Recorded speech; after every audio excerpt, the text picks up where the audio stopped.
A lot of these ones that maybe you see on some of the bigger websites, like a Biz Buy Sell or whatever the case Right, may right. be, may not be profitable or as profitable. And so when you go to bring that to a bank, the bank's like, hey, we're probably not going to lend to that Yeah. because how are you going to pay us if you can't pay yourself?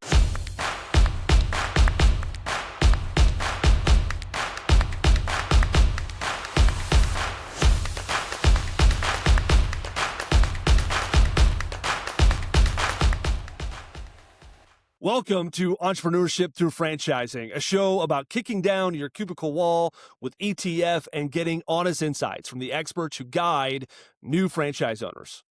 Hey, I'm Ty, and on today's show, we are going to dive into the single most important thing that every aspiring entrepreneur needs, and that is money. Hey, everybody. I am joined here with Brandon Lusk of Benetrends. Benetrends is one of the kind of go-to people for funding entrepreneurship. Brandon, thanks for joining me today, man. Yeah, absolutely. Thanks, Ty. Thanks for having me. Excited to be here. Yeah, so Brandon and I got connected several years ago at a conference. He was there talking to me as a brand new franchisor about how the organization he was with at the time could help us. We got kicked off, so that's how we met, Brandon. But what I'm always curious about is kind of what's the pathway, just kind of the highlight version of you getting into this space, and then kind of just lay out what it is that you kind of do on a day-to-day basis. Yeah, no, appreciate that and excited to share.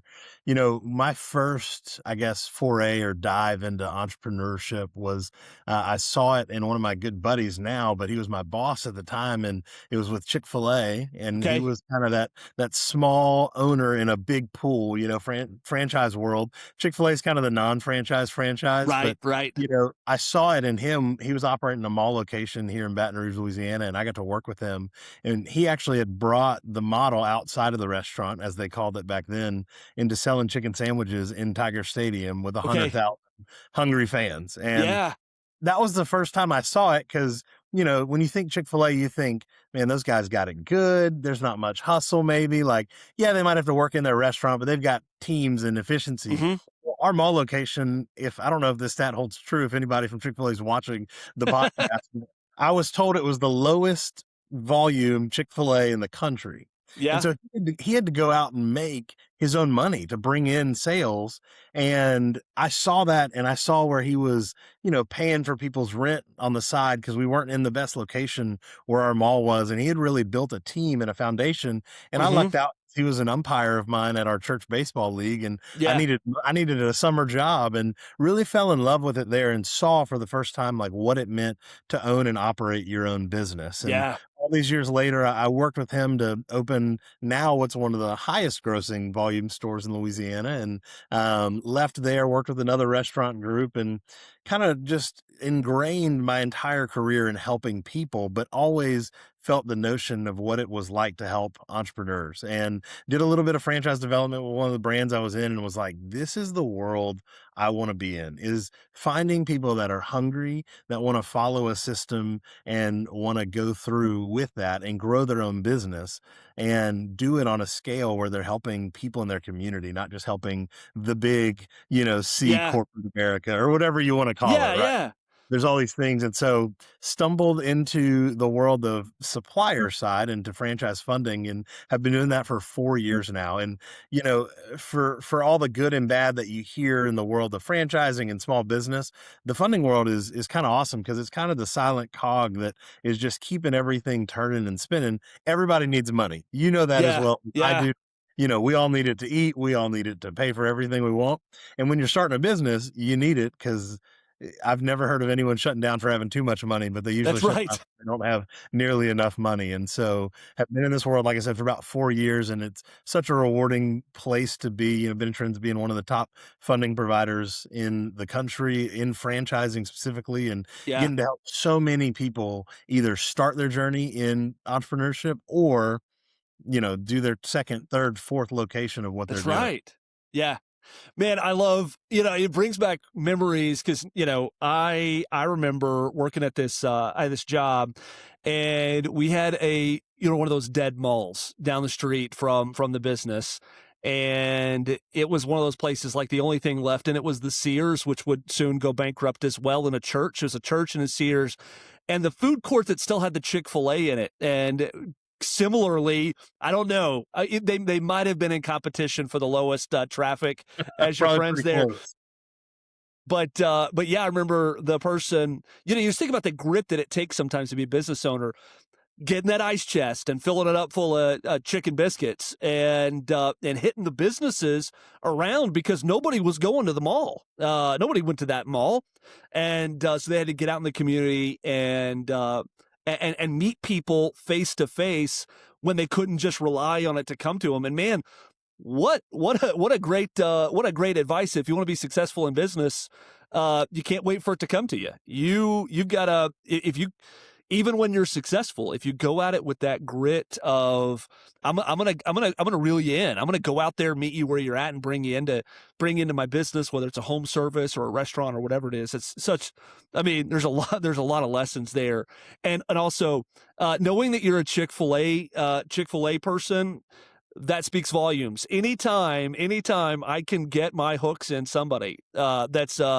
been involved in Chick-fil-A, it's like, oh, come on, let's do this from a franchisor perspective or an employer perspective, because it's just the work ethic that's generated there, and of course the ladder to become an owner. I think I've read, well, I forget what the stat is. Is it that you're more likely to get struck by lightning than get selected to be a Chick-fil-A owner or something like Yeah, that? I think the one I saw recently is you're more likely to graduate from Harvard That's than to it. become a That's it. You're Chick-fil-A. more likely to I'm like, graduate from "All right, well, Harvard. I wasn't going to Harvard." So that was Yeah. out of the books anyways for me. Yeah.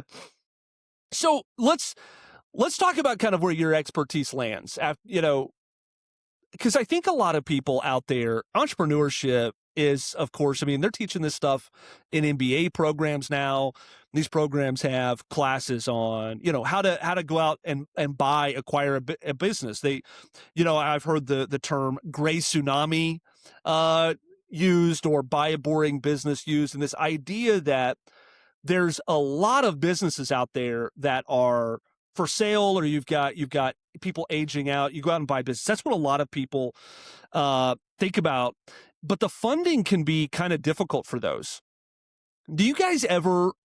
Do you guys ever work with anybody who's trying to fund just a straight up like business acquisition, or is everything you guys do kind of franchising? Yeah, so we definitely have our mix of folks. Like you said, the more it grows on social media and all these platforms of like, go and find the mom and pop that don't want to work anymore. The problem that we run into a lot of times with some of those acquisitions is the reason mom and pop don't always want to work is because maybe the business isn't as profitable. Now, there are absolutely some old businesses that are Yeah. brilliant and making money. There's no doubt about it. But a lot of these ones that maybe you see on some of the bigger websites, like a Biz Buy Sell or whatever the case Right. may Right. be, may not be profitable or as profitable. And so when you go to bring that to a bank, the bank's like, hey, we're probably not going to lend to that Yeah. because how are you going to pay us if you can't pay yourself or if these owners aren't paying themselves? And so that's a big part of the funnel that we get for sure. Hmm. But, when you look at that versus like a startup, it's a lot easier to get funding on a startup versus a business that is, maybe not failing. That doesn't always feel like a fair word for some of these, but definitely not churning cash like you would expect. And if you go and insert yourself and you want to pay a general manager or you want to try to pay yourself, the ends just might not make sense for someone that's looking to add in some debt financing. On the startup side, it's a little different. There's proof of concept for so many of these brands that are looking into franchising where you've got 6, 7, 8 locations at, sometimes at the same bank. So the bank can see it and say, hey, Hmm. these guys are paying their loans on time. That's important. Yeah. That's a big thing, and when you've got that, you're still benefiting from the startup mindset. It's not Hmm. Brandon's windows or Brandon's garage doors. It's backed by a brand where there's a little bit more expertise. And so the lenders oftentimes have a little bit more comfort with saying, hey, we're going to follow that because we think it works and your business plan shows that there's a need in your area. So we're going to fund you versus that acquired business or Yeah. that even that individualized startup. Yeah. I acquired a kind of a specialized woodworking business several, like almost 10 years ago now. And when I went to my bank and said hey, I want to buy this business, they looked at it and they said, well, let's tell us about it, and you show them kind of the P&L, and it's not great, but you have a vision for how you can kind of turn it around or make more money with it. But ultimately, what I came away with was, well, they would loan me 80% of the asset, like the hard, like equipment. They would owe me 80% on the equipment. And so that was it. So get the equipment appraised and we'll loan you 80% of that. So, the owner wanted, they wanted some money for goodwill and they wanted some other money outside of that, but the bank just wanted to do assets Sure. and, on appraisal value. And I think that that's a lot of times on some of these more, a lot of the people that I talk to don't have that private equity money or that VC money backing them. And so they're kind of doing this on their own and trying to, just go to the SBA. And if they, if they're kind of project cost or what they can kind of pull is 250 to 500K, businesses in that range that you can buy, like you said, off a biz buy sell or through a referral, they're generally going to be turnarounds because usually they were really great in like 2008, and then the owner got burned out and kept going for another, whatever this is now, 18 years, and it's just really gone downhill. And like I said, you can snag those up, but it's gonna be hard getting funding for that. So yeah, when you're talking about startups, I'm guessing in a lot of ways you're talking about franchising, because franchising in a large way is a startup. You're buying into a proven, or at least hopefully a proven business concept. So when you think about, we'll start with just the SBA. What's kind of the SBA? How do they view franchising or franchise, a startup franchise, differently than they would view, say, that mom and pop place that I could buy off a biz buy sell? How do they view those differently? Yeah, so I think a big part of it is just the proof of concept. Some franchisors have thousands of locations. Some Hmm. have hundreds, some have, 10 to 50, some have one or two, right? So it's kind of broken down on a per bank, per brand basis where they're looking at, what has this done before? And if you have any businesses on the individual side, right? If you've got somebody that's coming in with three or four businesses, then to your point, that turnaround or even that startup, that build up on the franchise side it's probably gonna look like it's gonna be way easier for someone that already knows systems, knows team, has, resources in their area versus somebody that's moving to a new area, doesn't Hmm. live within 90 miles of their there's so many pieces that go into it. But when they're looking from just a purely franchise space, they love it. I think there's a ton of banks that are, ready and able to lend to franchise startups and franchise continuances if they're looking at Hmm. multiple territories or multiple units of their franchise. And that's the thing, the SBA often gets a bad rap because there's always government changes. There's, Yeah. sometimes shutdowns that slow it down and, it's not a lot of fun, but the reality is there's a big pool of money available for people looking to start their business in America. And that includes Hawaii and Alaska. Believe it or not, Yeah. there's tons of franchising that goes on the islands and up in Alaska. And it's just a matter of, having, whether it's a partner or if you find a really good bank that's going to go and do some of the dogging work for you and getting after it and finding those banks. Hmm. But, coming off of our best year ever last year as a company shows me that one, franchising is just growing at an exponential fashion and that the banks that we're working with and the ones that maybe we haven't even found yet have money to lend and they're Yeah. looking to Yeah. lend it. And they're, like they make their money off of this and there's a protection from the US government on the back end of every SBA loan. So it's kind of a no-brainer. That money's there and they want to lend it. Oftentimes it comes down to what the qualifications of the individual are or, Hmm. I don't want to wait that long or whatever the case may be, but the fact of the matter is they're lending and they're lending more than they ever have before. Yeah. Well, let's talk. Let's dive in. You said qualifications. Let's just talk briefly. What are some typical qualifications that a prospective entrepreneur is going to need to meet to get qualified for a loan to invest in a franchise system? Yeah, so you gotta have good credit and not necessarily great credit. They're looking for a 680 or 690 minimum. Okay. Most lenders will take you in at that level. The rest of the time, they're gonna wanna see that you have the ability to sustain a 20% equity injection typically. Most people, equity injections, they're the SBA's term for a down payment. Yeah. Yeah. It counts towards every dollar that you're spending towards that business when you're looking at, your item 7 from a total project cost standpoint. And then beyond that 20%, they're gonna wanna see, can you keep the lights on at home? Are you able to pay Got you. your personal bills as well as, if needed, the business's bills? And so that's where a lot of people end up falling short is they see that, "Hey, I need, somewhere between that 10 to 20% down on this business." And then it's like, "Yeah, but you also gotta pay for everything else that you've got going on." If you've just taken out a home loan or an auto loan, it might be wise to wait 3 to 6 months and then get into that funding space. But, the fact of the matter is they wanna see, decent credit and enough cash to sustain you through the startup phase, personal and business, of course. Mhm. And then they'll lend you 80% of what you're looking for. So, on a $500,000 deal, you need to bring 100,000 to the table. They'll loan you 400,000. Yeah, man, that's and I've used the SBA personally. I've gotten a number of SBA loans, and they've always been very helpful for me. And it's it is a great program. Of course, with all things that are connected to the government, there's a lot of hoops that you got to jump through. But when you're working with a good lender, they kind of walk you through those. So 680, I gotta have some money in the bank to cash inject or down payment, and then I've got to show that I can continue to keep the lights on, pay the bills. I- Does that, a lot of times one of the things I see with our candidates that we're working with is when they have like a significant other, a spouse or a partner that's able to keep the job while they go start the business.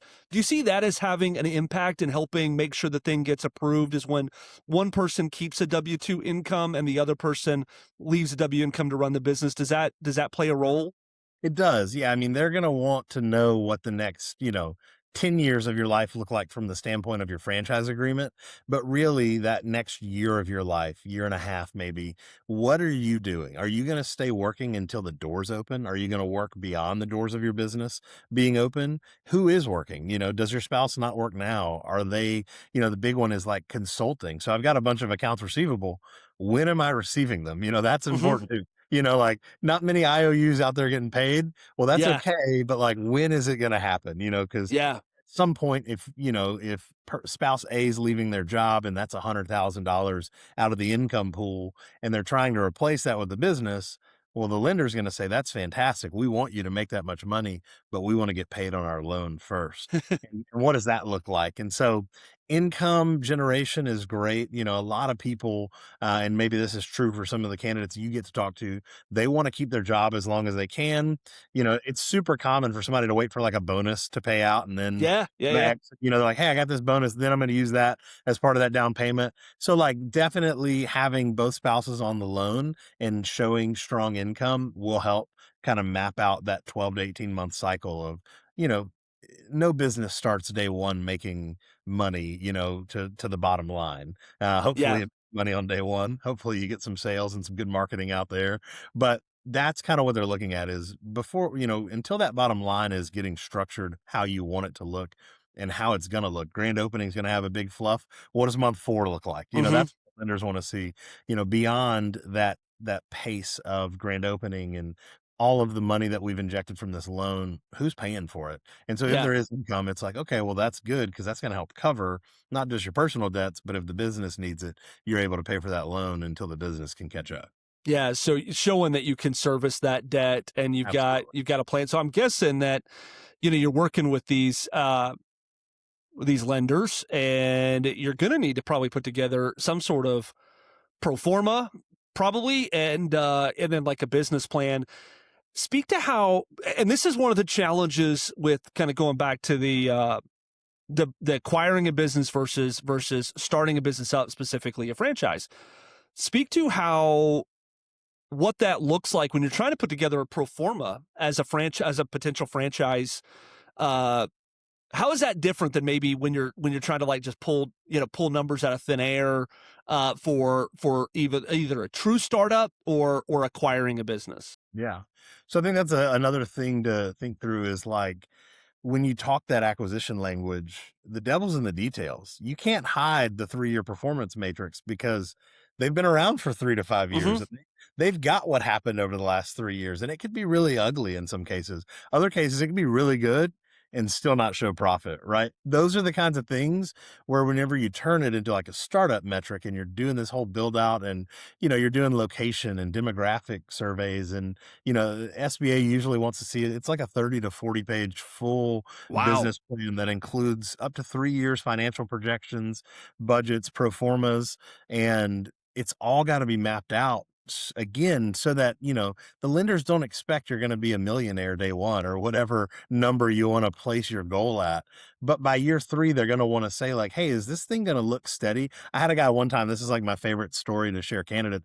He did his business plan and in his pro forma it did not show him making profit till year six.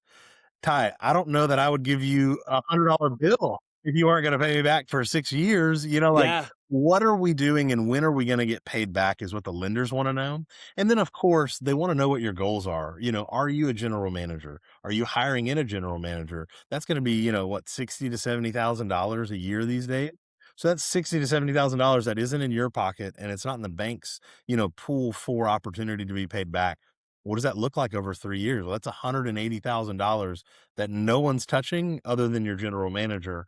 Are you gonna be able to sustain that? Or, where so many franchise developers and consultants jump in is like, what if you were that operator for the first 12 months? Well, that's 60 to $70,000 that can go back to you or back in the business. And then you can really start to look into replacing the income. So that pro forma is really, really imperative to getting approved. And that's honestly where most people get hung up. And it's, I'm sure you've dealt with it where they send you that email at midnight before the bank needs it. And they're like, Ty, I need to know what the business is going to do. And you're like, well, I can't really tell you everything. Like, this Yeah. is your business plan. You're presenting it to the bank. And so, you know, oftentimes if somebody goes alone to do their business plan, they can absolutely be done, but the bank's not providing a lot of feedback or a lot of support. And so having a strong funding partner that you can bounce that off of, and again, catch the, hey, you said you're not paying anyone for 6 years. What are you going to do? Who's making money if it's not you? Yeah. And it could have been a typo, it could have been whatever, but getting that fixed and kind of having that. And Benetrends actually offers a service where we'll write that business Yeah, plan I was gonna ask for the that. candidate. For sorry to jump the gun. I really love this program. We write the business plan for the candidate and we get all the information they need and we turn around in about 5 days. The average candidate that's in a funding partner cycle, it takes them 10 to 15 days to do it on their own. If they go to the bank, I don't have those numbers, but I imagine it takes longer because they're not getting all of that feedback, especially at some of these busier banks where they really are just like a number, like a, hey, you weren't done. And I think my new thing that I've been saying is, when you know what the bank is looking for, and the bank wants a picture of a hippopotamus on page 14 and you didn't do it, they're going to reject you and you might never know why. And you've got to go back to the starting line with that bank manager or with whoever you're working with and reset it. Working with a funding partner really helps cover those blind spots. And so if, we're the only funding partner that helps with that business plan, which is something that is just blown my mind as a service that we offer. And it's really helped candidates speed up their loan process and then also guarantee approval. There's no more guessing. Yeah, I will tell you, and one of the things that like in my entrepreneurship journey, and so one of the things I always try to do with my franchisees or anything, I was like, I always want to give people access to the things that like I stumbled my way into. And so I remember being, I've been in business now for 10 years, and I remember being early stage business and knowing I needed money, right? We all know we need money, and I was bootstrapping. I had a secret job that I wasn't telling anybody about. I was moonlighting. I was doing all these things, right? And I knew I needed money to grow this thing. Like stuff was making sense. And I joined a chamber of commerce and I went to one of those like speed dating things. And, I had a checking account at a bank, but that bank wouldn't give me the time of day. I was nothing more than, a name that the teller would read out on their computer screen when I came in to make a deposit every once in a while. But I was sitting there that day and there was a guy across from me and he was the VP of SBA lending for the bank, which was the second largest bank in our state. He also he kind of knew of my business. He's like, have you ever thought of getting some funding? I was like, actually, yeah, I have. But every time I reach out, like nobody helps me and I feel completely confused. And that's what he was like, let me help you through the process. I believe in your business. Actually, I want to hire you. to come work on my house. He's like, you need money. Let me help you walk through this process. And as the VP of of the SBA lending in Oklahoma, he did just that. And you're talking about Awesome. like that hippopotamus on page 14. Like, man, it was my first like insight to, like, I remember like sending over my P&L and him looking at it and going like, hey, first of all, you got to show a profit if you want to get any money. First of all, you got to show a profit. He was like, but you're really close. You're really close on this P&L.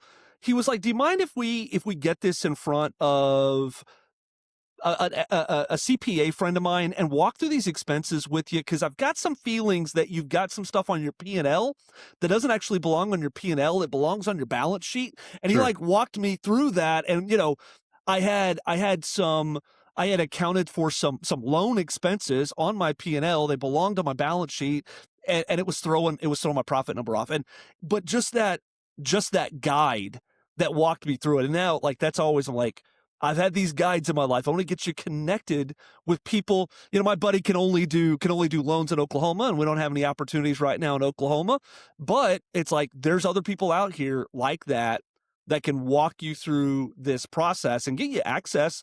Like you said, if you're set up and you've been squirreling your money away, you've been saving, you've been being a good steward of your resources and your credit, there's some great options with the SBA. Now, uh, SBA is not all the options that you have. If you want to go into entrepreneurship, there are more options. And I know Benetrends is kind of a specialist in this. And when I have told people after I learned this from you and dug into this, and I have shared this with people outside of the franchising space, when I've talked about a way to get into business by basically loaning money to yourself, it has blown people's mind. They're like, I didn't even know that was a thing. So I think you know where I'm going with this. Will you kind of tell everybody about Rob's?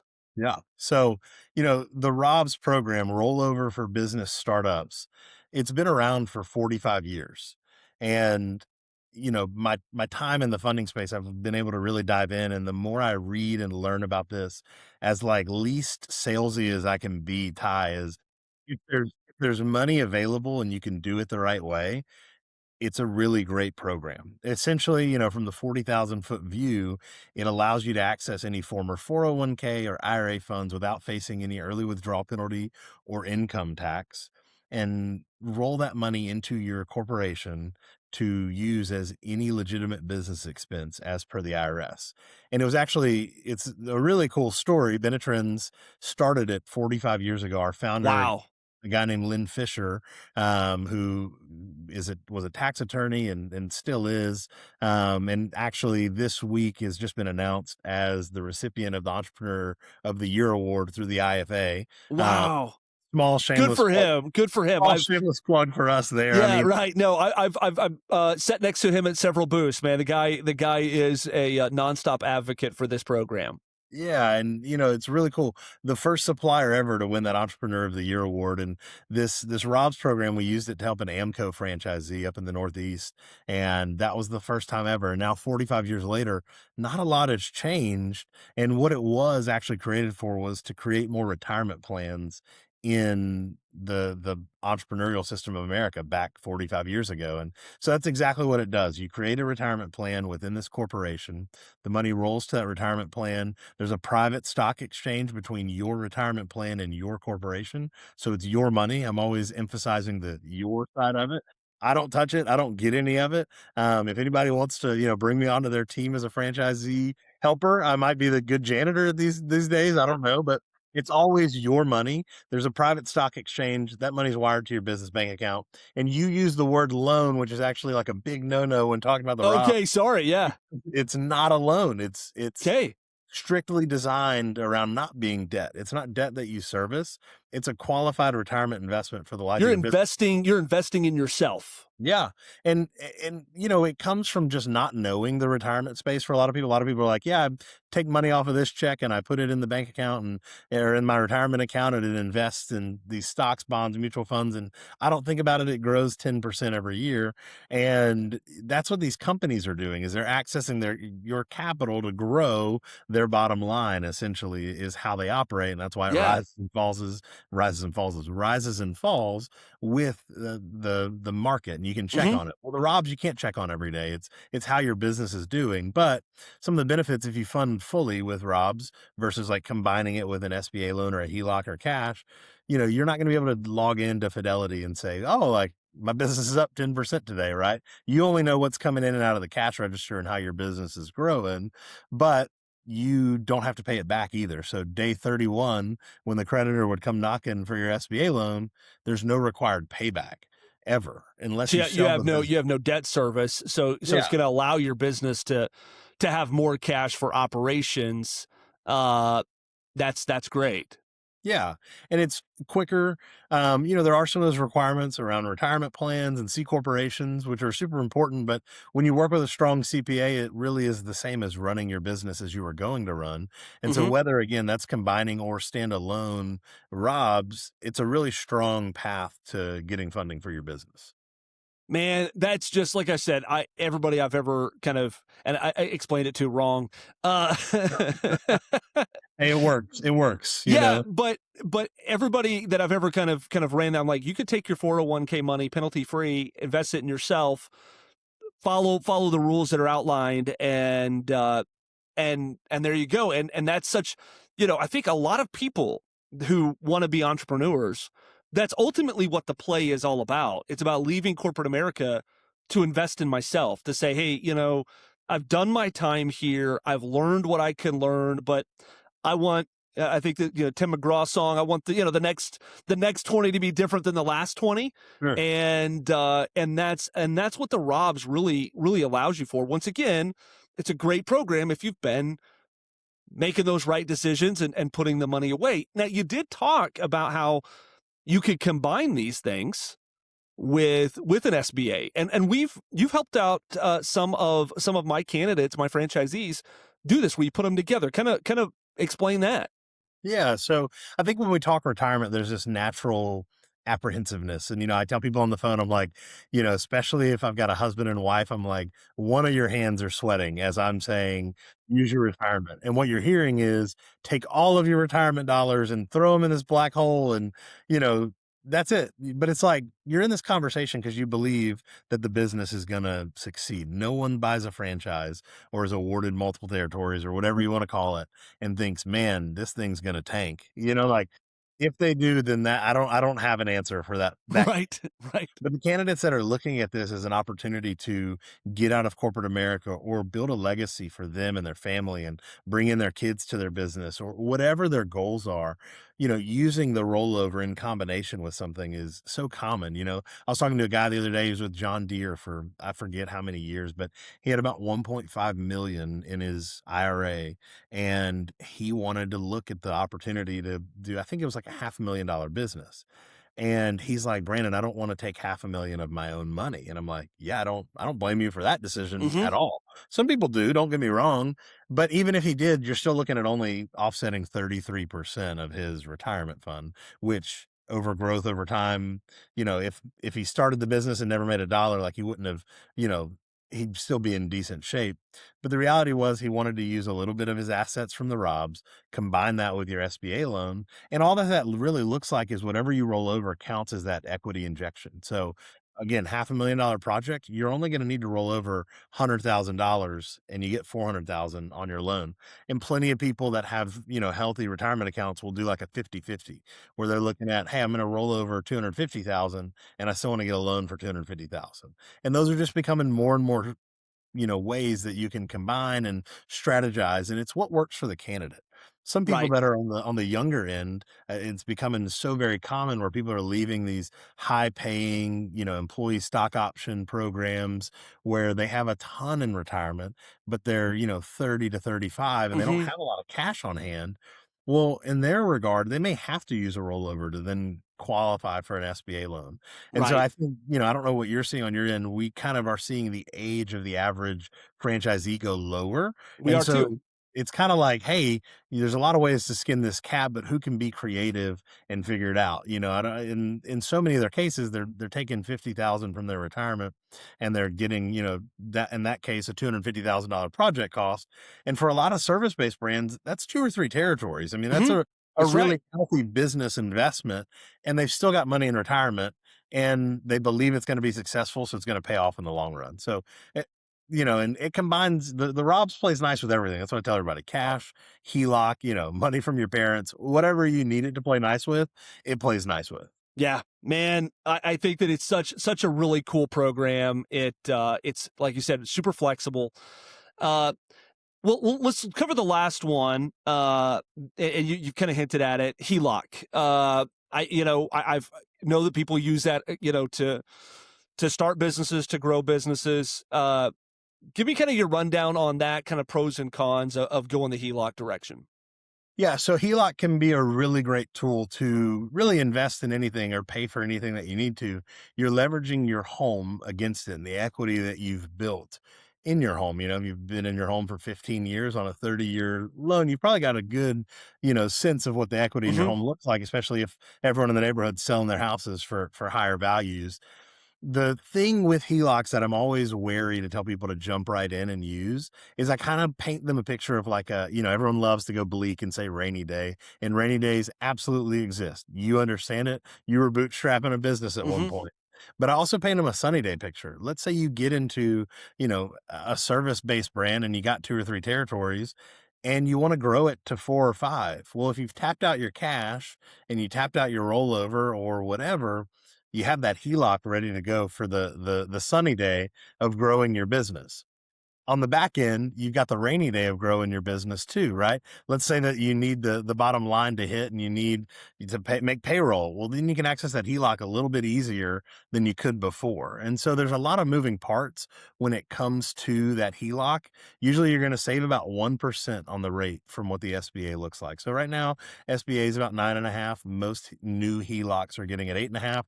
There's of course programs where you can lock it in and get it lower, but the flexibility of a HELOC, I think a lot of people see it and wanna run into it on the front end, and I'm Hmm. always a little cautious, and I'm like, it's a really good back pocket item to keep. Man, I was actually just going to say that. It sounds like it's a great back pocket and something that you can, whether if you need it to grow or you need it to survive, it's there for you. But if you tap into it, and it's a great kind of going back to my buddy telling me about being profitable to go back. It's harder to go back to the SBA. Like that's a hard one to go back to because you're not a new business anymore. They're going to evaluate you differently. We're going back to that startup versus acquisition. They want to see performance. How many years typically does a business need to have been in operation on the other side of it before the SBA will give them money? Isn't there like a few years that you have to have been So open? yeah, for some businesses, it's up to 2 years. Usually, it's 6 to 12 months of cash flow, positivity. So, like, you're gonna usually it's 2 years no matter how you kinda market, and so it's really difficult. If you start with the SBA, you can get that money up front. If you don't start with the SBA, you're gonna wait, and then the question's always like, "What do you need more money for?" If you needed to expand because your businesses are doing great, they're probably gonna be all in for that. Sure, sure. If you need it to kinda help you get out of a lull season, they're gonna be like, "Hey, this thing's already not running. Why would we give you money at this point?" So, the knowing when to pull those levers is super important. Man, that's really good advice. And I think if you're listening to this and you're thinking about funding your business, I really think because having been a business owner that's gone through COVID, my grandfather was a home builder, went through the 2008 mortgage crisis. I've seen that side of it, and you never know when you need money. And when you think about it strategically, being able to know you've got something in your back pocket that you can access to survive, or like you said, like take advantage of quickly, because there's also going to be business opportunities that come up where you want to go grab that thing real quick. And there's nothing fast about, I mean, you guys work really great with people to make the SBA as fast as is possible per their guidelines, but it's not fast. Where a HELOC is something you could tap into if you got an opportunity to grab another territory, or to buy another truck, to like really make, like if you're setting right now and you want to, like, man, I really want to kill it in the spring of 2026. I could probably go grab my HELOC and I could grab some money for some additional marketing, another vehicle, some payroll.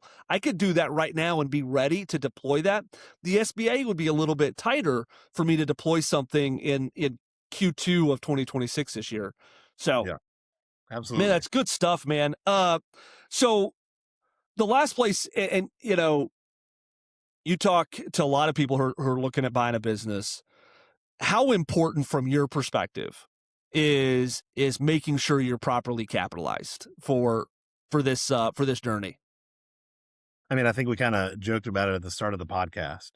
I don't personally know of, nor have I heard of anyone that has shut their business down because they had money in the bank, because they were overcapitalized. I hear every day stories about people that are needing, 50 to $100,000 to keep their business open.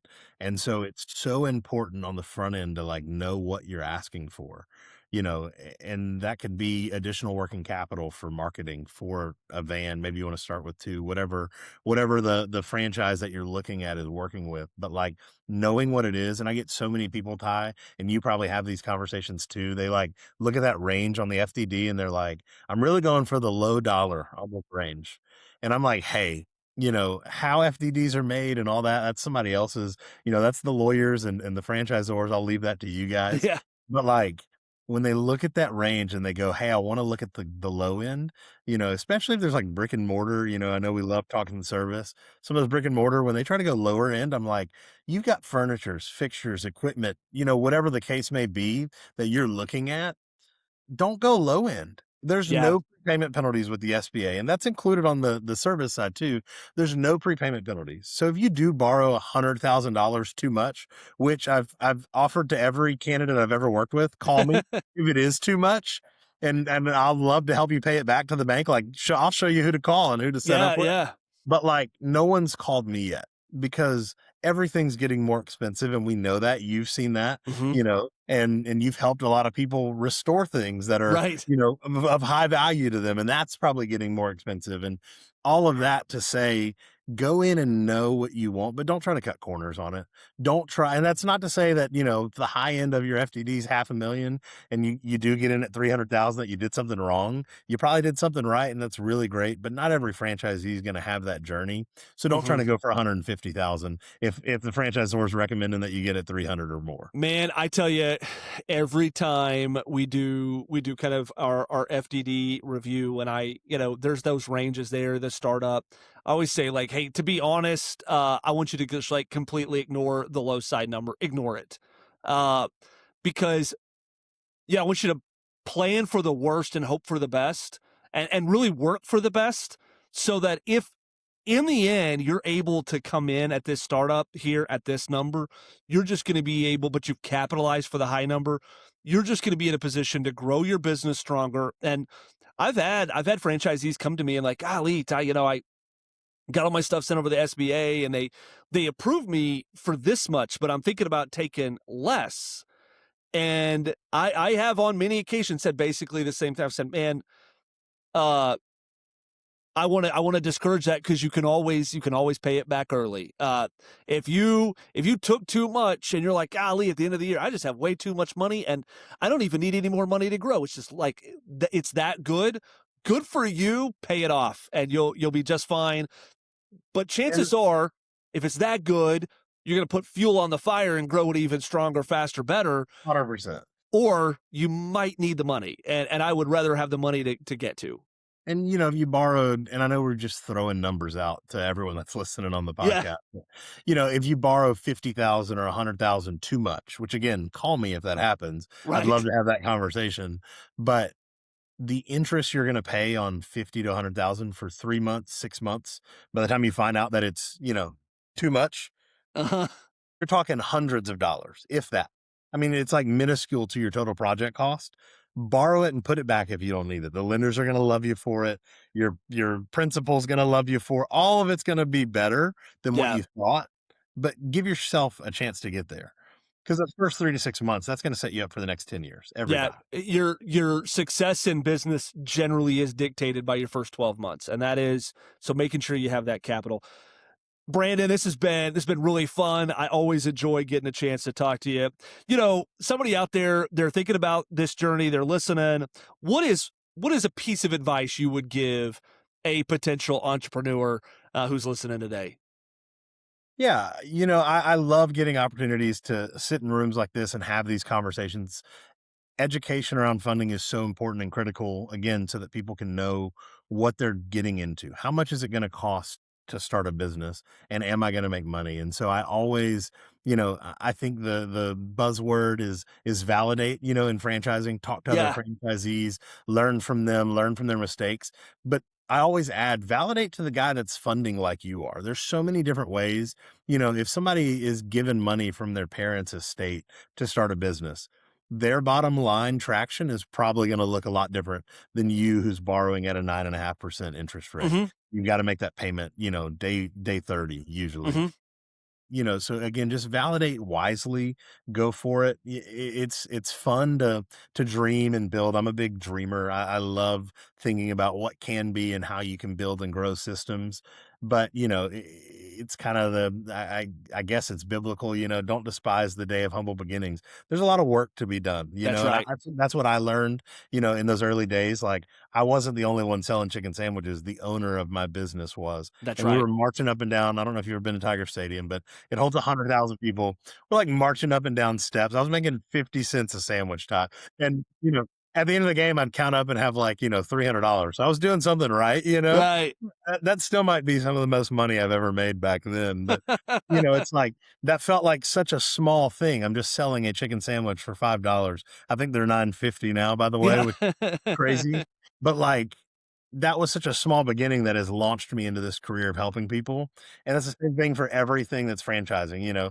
The guy that's, 3 months ahead of you, he's going to probably look a little bit happier and probably look a little bit more well, put together. Follow him, ask him, ask your franchisor what levels of support they offer and what kind of, groups that they have, because what happens in Baton Rouge may not be the same as what happens in Oklahoma City, but they can both be wildly successful and both make a living from that corporate America guy that wanted to get out of it and build something for their own.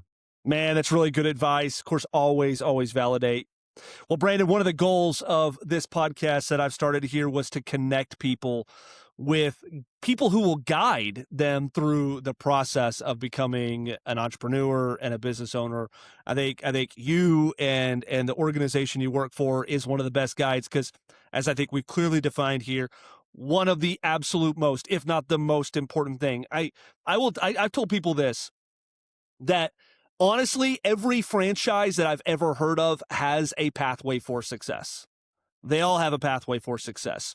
It comes down to having enough money and enough work. It's work and money. It's back to that chicken sandwich. It's how much hustle will you put into it, and do you have the capital to keep it going? And those are the two things that can make almost anything successful.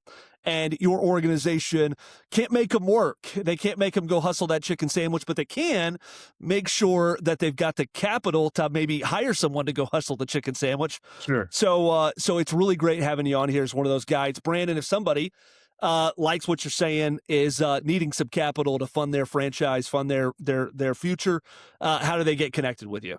Yeah, no, thank you for that opportunity. And it's 100% it. We gotta help people and educate them. And so if anybody's looking for more information, you can just go to Benetrends.com and follow all the prompts. It'll get you to me. Or if you need immediate, assistance, which I'm always happy to help, you can just email me. It's first initial last name at Benetrends.com. So BLUSK at Benetrends.com, and we'll get right in touch. But know that if you just land anywhere in the Benetrends organization, you're going to be in good hands, and we'll help you get started. Brandon, thanks. We'll drop your contact information in the description of the show notes. Thanks so much for joining me today, man. Yeah, thank you for the opportunity. Thanks for listening to the show. Make sure you hit the follow button in your podcast app so you never miss an episode.